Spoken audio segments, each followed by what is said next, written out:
Hello and welcome to the Vita Weekly Update, where I take the news of the week and compress it into a bite-sized video. The big story this week leads on to a couple of others, so I'll lead with it. Physical Vita games will no longer be produced in Western regions in March 2019, with product code requests, also known as games you wish to manufacture, required to be in by the end of June, and final orders on the 15th of February. Japanese game production will continue into the future, which means Asian English releases and Play Asia limited runs will continue to be made. Some developers were also out in force confirming their upcoming physical Vita versions, so I'll repeat them here thanks to PSP2 Roundup. Shakedown Hawaii, Skull Pirates, Bloodstained Ritual of the Night, and Sharin no Kuni have all confirmed to be proceeding as planned, and Limited Run Games Twitter has said they have over 30 physical Vita releases in the pipeline. Tikipod Games, creators of some Vita titles such as Aqua Kitty, have said following the physical production news that they have one last Vita game in the works for the platform. They didn't give any details, but they did say they hope to show off something next month. Bloodstained, Curse of the Moon was announced this week. It's an action platformer akin to old-school Castlevania, with switchable characters and plenty of levels to explore.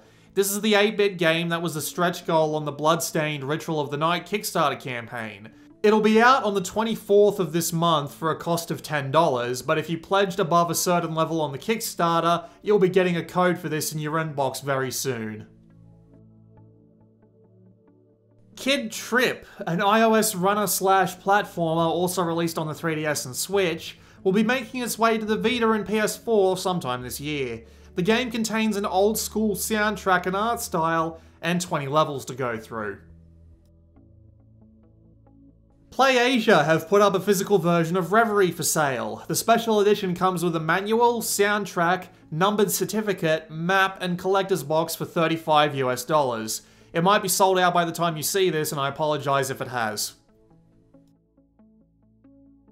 Speaking of limited run games, they have announced that May 25th will contain 2 releases from them. A regular version of Kenko RPG Antiquia Lost, and 2 versions of Cosmic Star Heroine, the limited edition for Vita containing a 76-page manual, long box jewel case, poster, art prints, soundtrack, and reversible cover art.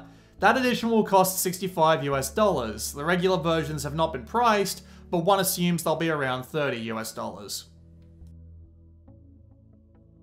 Some big dates for you this week. First up is Stardew Valley, confirmed for release on the 22nd of May, and it's cross-buy with the PS4 version, just as a reminder, but not cross-save. Defender's Quest DX has been spotted by Gamatsu as releasing next week, and the developer has said on Twitter that's what'll happen barring any last-minute issues.